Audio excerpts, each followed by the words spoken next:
you. Thank you.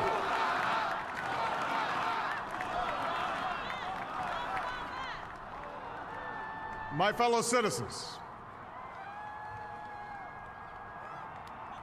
I stand here today humbled by the task before us,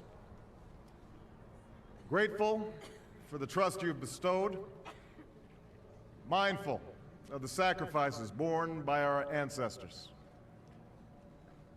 I thank President Bush for his service to our nation.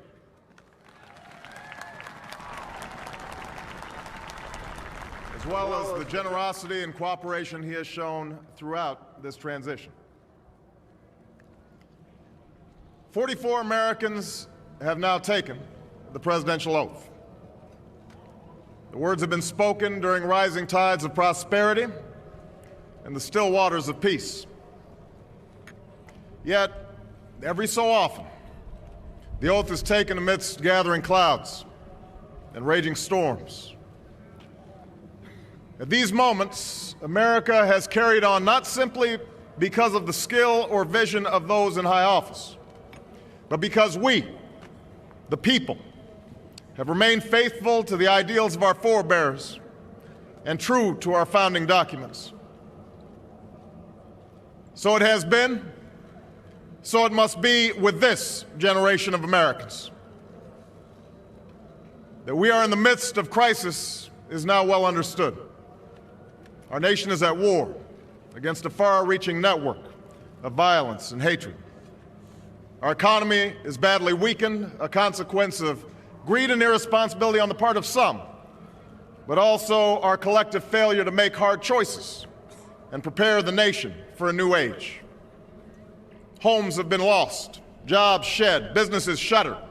Our health care is too costly, our schools fail too many, and each day brings further evidence that the ways we use energy strengthen our adversaries and threaten our planet. These are the indicators of crisis, subject to data and statistics. Less measurable, but no less profound, is a sapping of confidence across our land.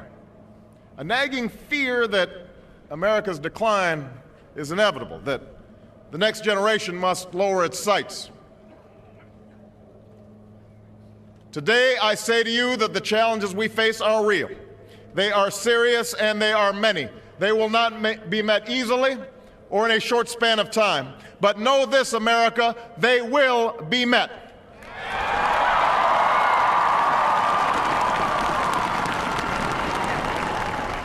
On this day, we gather because we have chosen hope over fear, unity of purpose over conflict and discord. On this day, we come to proclaim an end to the petty grievances and false promises, the recriminations and worn-out dogmas that for far too long have strangled our politics.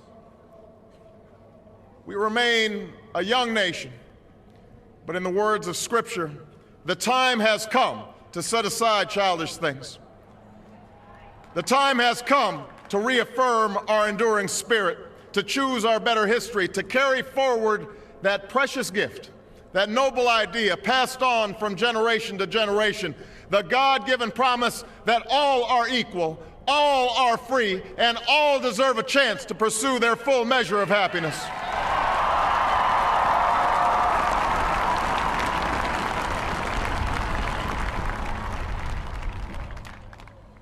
In reaffirming the greatness of our nation, we understand that greatness is never a given. It must be earned. Our journey has never been one of shortcuts or settling for less. It has not been the path for the faint-hearted, for those who prefer leisure over work or seek only the pleasures of riches and fame. Rather, it has been the risk-takers, the doers, the makers of things, some celebrated, but more often men and women obscure in their labor, who have carried us up the long, rugged path towards prosperity and freedom. For us, they packed up their few worldly possessions and traveled across oceans in search of a new life. For us, they toiled in sweatshops and settled the West endured the lash of the whip, and plowed the hard earth. For us, they fought and died in places like Concord and Gettysburg, Normandy and Quezon. Time and again, these men and women struggled and sacrificed and worked till their hands were raw so that we might live a better life. They saw America as bigger than the sum of our individual ambitions, greater than all the differences of birth or wealth or faction. This is the journey we continue today. We remain the most prosperous, powerful nation on earth. Our workers are no less productive than when this crisis began. Our minds are no less inventive, our goods and services no less needed than they were last week or last month or last year. Our capacity remains undiminished. But our time of standing pat, of protecting narrow interests and putting off unpleasant decisions, that time has surely passed. Starting today, we must pick ourselves up, dust ourselves off, and begin again the work of remaking America.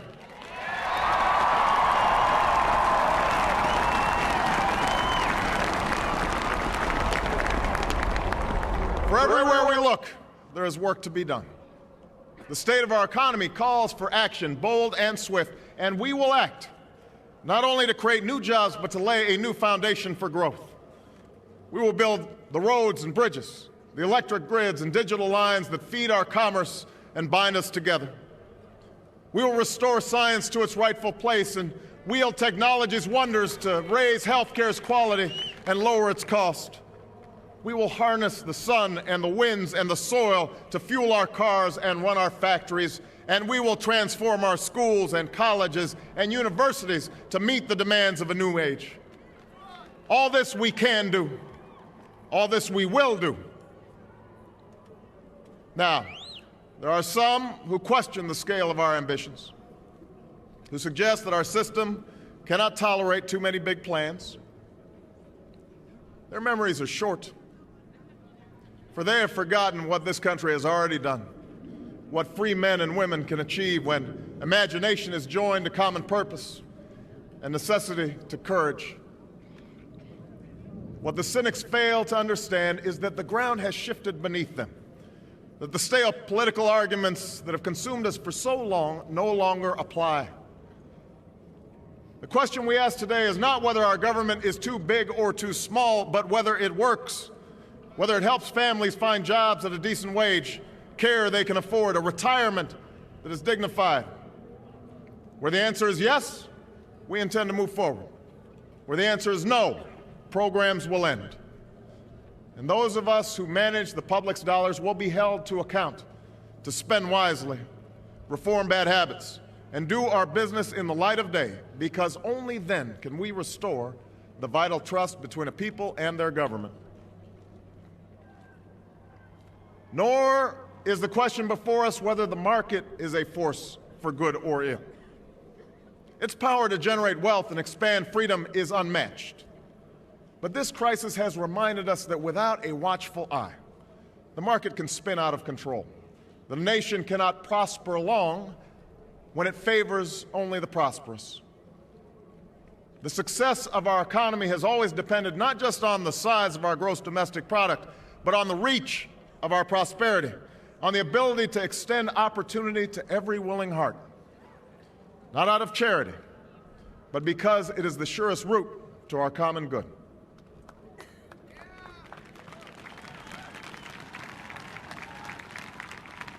As for our common defense, we reject as false the choice between our safety and our ideals. Our founding fathers, faced with perils that we can scarcely imagine, drafted a charter to assure the rule of law and the rights of man, a charter expanded by the blood of generations. Those ideals still light the world, and we will not give them up for expedience sake. And so, to all the other peoples and governments who are watching today, from the grandest capitals to the small village where my father was born, Know that America is a friend of each nation and every man, woman, and child who seeks a future of peace and dignity, and we are ready to lead once more.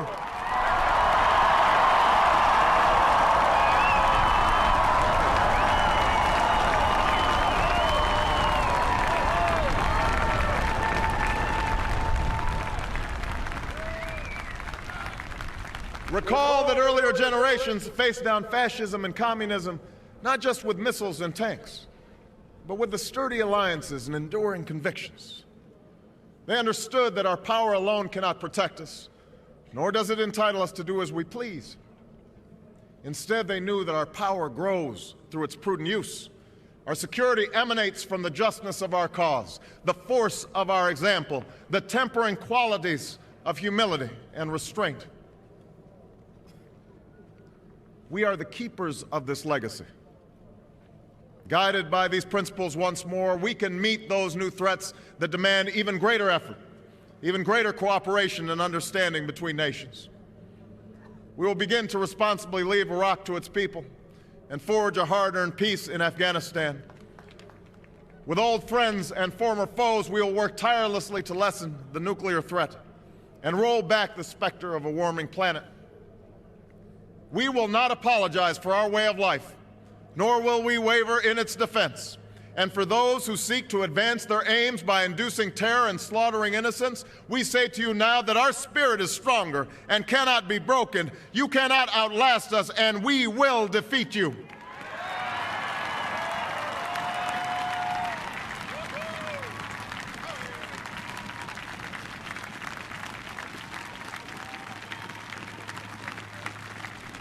For we know that our patchwork heritage is a strength, not a weakness.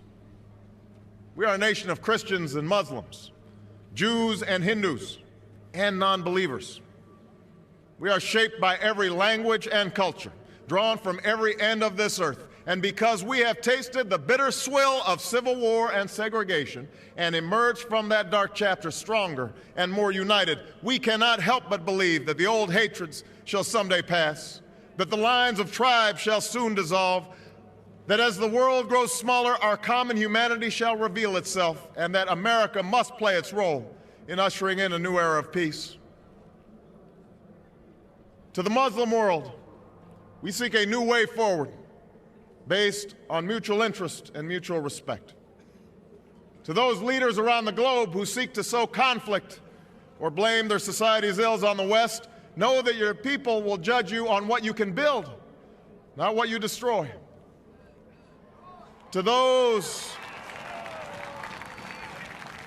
who cling to power through corruption and deceit and the silencing of dissent, know that you are on the wrong side of history, but that we will extend a hand if you are willing to unclench your fist. To the people of poor nations, we pledge to work alongside you to make your farms flourish and let clean waters flow, to nourish starved bodies and feed hungry minds. And to those nations like ours that enjoy relative plenty, we say we can no longer afford indifference to the suffering outside our borders, nor can we consume the world's resources without regard to effect. For the world has changed, and we must change with it. As we consider the road that unfolds before us, we remember with humble gratitude those brave Americans who, at this very hour, patrol far-off deserts and distant mountains. They have something to tell us, just as the fallen heroes who lie in Arlington whisper through the ages. We honor them not only because they are the guardians of our liberty, but because they embody the spirit of service, a willingness to find meaning in something greater than themselves. And yet, at this moment, a moment that will define a generation, it is precisely this spirit that must inhabit us all. For as much as government can do and must do, it is ultimately the faith and determination of the American people upon which this nation relies. It is the kindness to take in a stranger when the levees break, the selflessness of workers who would rather cut their hours than see a friend lose their job, which sees us through our darkest hours. It is the firefighter's courage to storm a stairway filled with smoke, but also a parent's willingness to nurture a child that finally decides our fate. Our challenges may be new. The instruments with which we meet them may be new. But those values upon which our success depends, honesty and hard work, courage and fair play, tolerance and curiosity, loyalty and patriotism, these things are old. These things are true. They have been the quiet force of progress throughout our history. What is demanded then is a return to these truths. What is required of us now is a new era of responsibility, a recognition on the part of every American that we have duties to ourselves, our nation, and the world, duties that we do not grudgingly accept, but rather seize gladly, firm in the knowledge that there is nothing so satisfying to the spirit, so defining of our character, than giving our all to a difficult task. This is the price and the promise of citizenship. This is the source of our confidence, the knowledge that God calls on us to shape an uncertain destiny. This is the meaning of our liberty and our creed, why men and women and children of every race and every faith can join in celebration across this magnificent mall, and why a man whose father less than 60 years ago might not have been served at a local restaurant can now stand before you to take a most sacred oath.